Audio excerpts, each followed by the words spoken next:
The President, Muhammadu Buhari, has addressed the nation for the first time since the ongoing nationwide protest against the brutality and extrajudicial killings of Nigerians by men of the now-defunct Special Anti-Robbery Squad of the Nigeria Police Force. Hi, welcome to What's Happening. These are the top 10 stories now. At number 10, the federal government has suspended the implementation of the new electricity tariffs for another 1 week. The government had earlier on September 28th postponed the take-off date of the tariffs by 2 weeks after it held a meeting with labor unions, which was opposed to the hikes in petroleum and electricity prices. The new extension was decided on Sunday during a meeting between the federal government team, led by the Secretary to the Government of the Federation, Boss Mustafa, and leadership of the Nigeria Labour Congress and the Trade Union Congress. It was agreed at the meeting that 1 million meters would be contributed to bridge the metering gap in the country. The distribution is expected to begin this week in furtherance of the acceleration of National Mass Metering Program and free of charge. The presidency also said on Monday that it would ensure that customers overcharged by the 11 electricity distribution companies during the recent hike in tariff get their refunds. At number 9, at least 8 persons died in a building collapse at Lagos Island on Sunday, while 20 others were injured.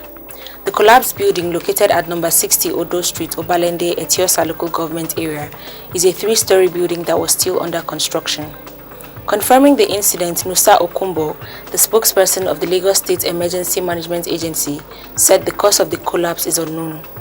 The Director General of the Lagos State Emergency Management Agency, Olufemi Oke-Oshaintolu, confirmed that 8 people have died in the collapsed building as the Lasema response team tried to clear the debris of the building. At number 8, some suspected drug dealers in Adamawa State allegedly incited a mob to attack officials of the National Drug Law Enforcement Agency, killing 1 officer and injuring his colleague in the process. The deceased, Samuel Bima, who was popularly known as Mbakwe, hailed from Hildi in Hong local government area of Adamawa State. The NDLEA officials were reportedly conveying some drug suspects arrested in Michika to Yola when they were attacked by a mob in Hong. A source who spoke to Premium Times narrated that on arriving, being a weekly market day of the town, the suspects raised an alarm shouting that they had been kidnapped and solicited for help, thus raised the curiosity of people, particularly their cohorts. It was reported that efforts made by the NDLEA officials in identifying themselves, even with the presentation of staff identity card, fell on deaf ears.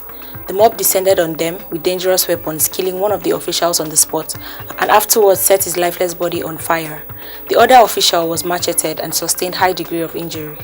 At number 7, Super Eagles manager Gernot Rohr has promised to present a better team when Nigeria plays against Tunisia tomorrow than the one that lost to Algeria on Friday. Algeria beat Nigeria 1-0 in the Eagles' first match since the coronavirus pandemic halted all sporting activities. The loss in Austria generated a lot of criticism from Nigerians who have started questioning Rohr's capacity to give the country the national team of its dream. Some critics have even started calling for Rohr's sack, saying he has not shown that he has the capacity to lead the team to greatness. Reacting to the Eagles' defeat on Friday, Rohr acknowledged that his team played badly, but charged the Super Eagles not to be distracted by the loss and buckle for the Tunisian challenge tomorrow. At number 6, a latest report from the Nigeria Employers Consultative Association shows a 10% increase in the number of extremely poor people in the country as against the 2019 report of the National Bureau of Statistics. NECA's report says that the number of citizens in extreme poverty now stands at an estimated 102 million, representing about 50% of Nigeria's estimated population of about 205 million.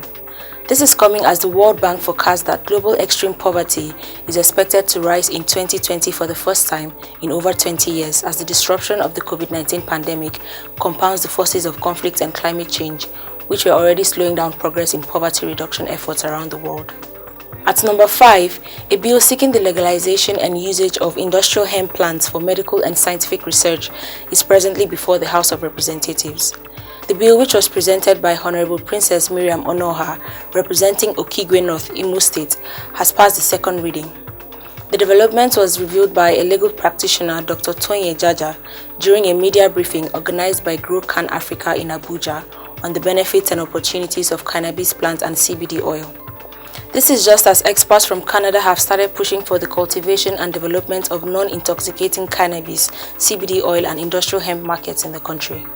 At number 4, the Prime Minister of the United Kingdom, Boris Johnson, is set to announce new restrictions in order to curb the rising numbers of infections in the country. According to a statement from Downing Street, each area of the country will be placed under medium, high and very high alert levels.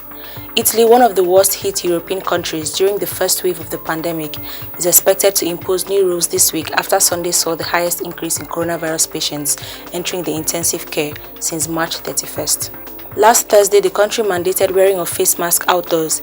Anyone caught breaking the rule faces fines of between 400 and 1,000 euros. Johnson was due to chair a meeting of the government's Cobra Emergency Committee on Monday morning to finalize the details before outlining them in the parliament later.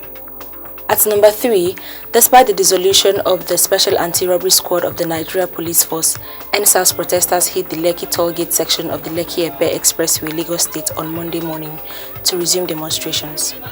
The protesters also blocked the entrances of the Murtala Mohammed Airport and National Stadium in Surulere in a bid to express their grievances against police brutality and extortion in the country. The protesters want the police authorities to carry out psychological evaluation and retraining of all disbanded SARS officers before they are redeployed. They demanded the release of all arrested protesters, justice for all deceased victims of police brutality, and appropriate compensation for their families. Also, NSAS protesters on Monday disrupted vehicular movements and shut down the office of the Osun State Governor's office. Another protest was carried out in Delta State as well. At number 2, the Speaker of the Edo State House of Assembly, Francis Okiye, has been impeached. His impeachment followed a motion by the Majority Leader of the House that Okiye be removed over allegations of high-handedness. Okiye's impeachment letter was signed by 9 out of 10 members who were present during a brief sitting on Monday. The House immediately swore in Marcus Onobun, representing Esan West State constituency, as the new Speaker of the House of Assembly. Finally, at number 1, the President, Muhammadu Buhari, has addressed the nation for the first time since the ongoing nationwide protest against the brutality and extrajudicial killings of Nigerians by men of the now-defunct Special Anti-Robbery Squad of the Nigeria Police Force. In the 1 minute 37 seconds broadcast uploaded on his verified Twitter handle at @mbuhari on Monday, the President said the disbandment of the police unit was a first step to extensive police reforms. Use this opportunity to say a word on the recent genuine concerns and agitations by Nigerians about the excessive use of force and, in some cases, extrajudicial killings and wrongful conduct by men of the Nigerian police force. The disbanding of SARS is only the first step in our commitment to extensive police reform in order to ensure that the primary duty of the police and other law enforcement agencies remains the protection of lives and livelihoods of our people.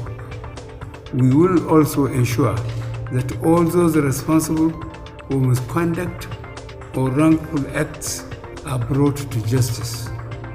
We also deeply regret the loss of life of a young man in Oyo State during the recent demonstrations.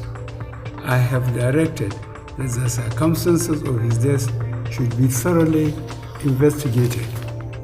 Meanwhile, it is important to recognize that the vast majority of men and women of the police force are hardworking and diligent in performing their duties. The few bad eggs should not be allowed to tarnish the image and reputation of the force. Always remember to wear your mask, wash your hands and stay safe. That's all for today. See you next time on What's Happening.